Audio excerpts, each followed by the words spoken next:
اللہ الرحمن الرحیم۔ ایک اشکال مجھے ہی وسوسے کیوں آتے ہیں، اس کے جواب میں شیخ الاسلام مفتی محمد تقی عثمانی صاحب اپنی اصلاحی مجالس جلد 4 صفحہ 43 پر فرماتے ہیں کہ بہت سے لوگوں کو یہ اشکال ہوتا ہے کہ فلاں شخص کو یا تو بالکل وسوسے نہیں آتے، وہ تو بہت اطمینان سے رہتا ہے اور اس کا تعلق فلاں شیخ سے ہے، یہ ان سے بیعت ہے، دوسری طرف میں ہوں، مجھے تو بہت سے وسوسے آتے ہیں، کیا میں ہی وسوسے کے لیے رہ گیا ہوں؟ مجھے ہی یہ وسوسے اور خیالات آتے ہیں۔ یاد رکھیے یہ بے صبری ہے۔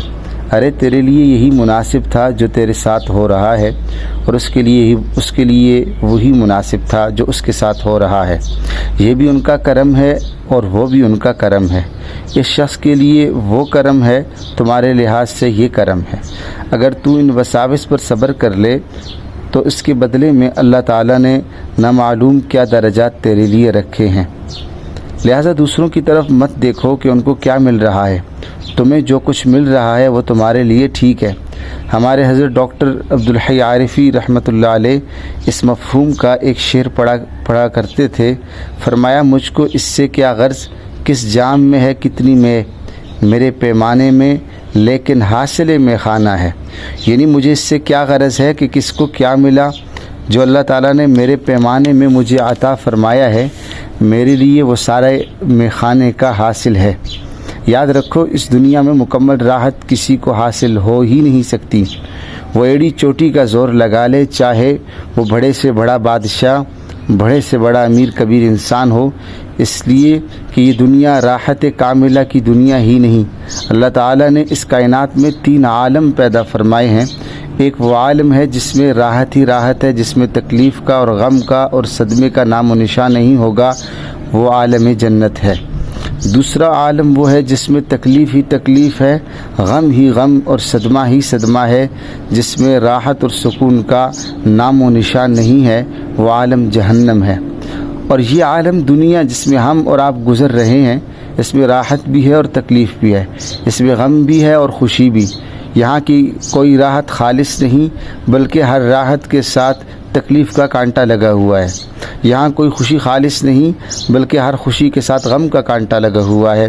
لہٰذا اگر کوئی شخص یہ چاہے کہ میں یہاں اس دنیا میں راحت ہی راحت حاصل کر لوں، مجھے کوئی صدمہ نہ پہنچے، کوئی تکلیف نہ پہنچے، تو ایسا کبھی نہیں ہو سکتا۔ بڑے سے بڑا سرمایہ دار، بڑے سے بڑا حاکم، بڑے سے بڑا دولت مند، بڑے سے بڑا دانشور، بڑے سے بڑا عالم ہو، بڑے سے بڑا ہنر مند ہو، اس کے لیے لے آؤ اور اس کو لے آؤ، اس سے پوچھو کیا تمہیں کبھی کوئی تکلیف نہیں پہنچی؟ وہ شخص کبھی یہ نہیں کہے گا کہ مجھے کبھی تکلیف نہیں پہنچی، کچھ نہ کچھ تکلیف ضرور پہنچی ہے۔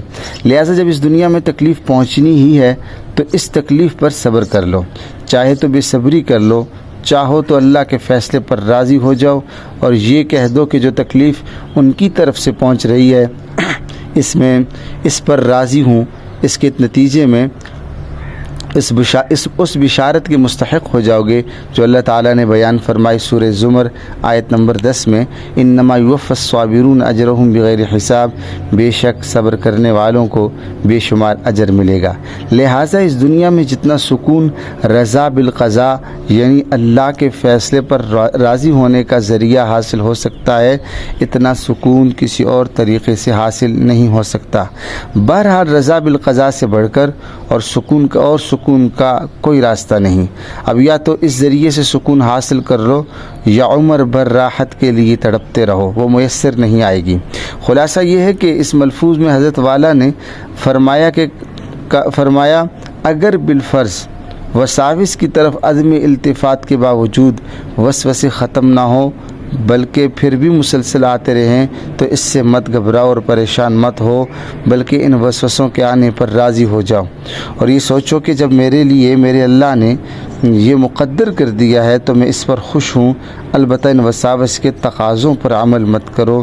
اللہ مجھے اور آپ سب کو صحیح فہم عطا فرمائے اور ان پر عمل کرنے کی توفیق عطا فرمائے، آمین۔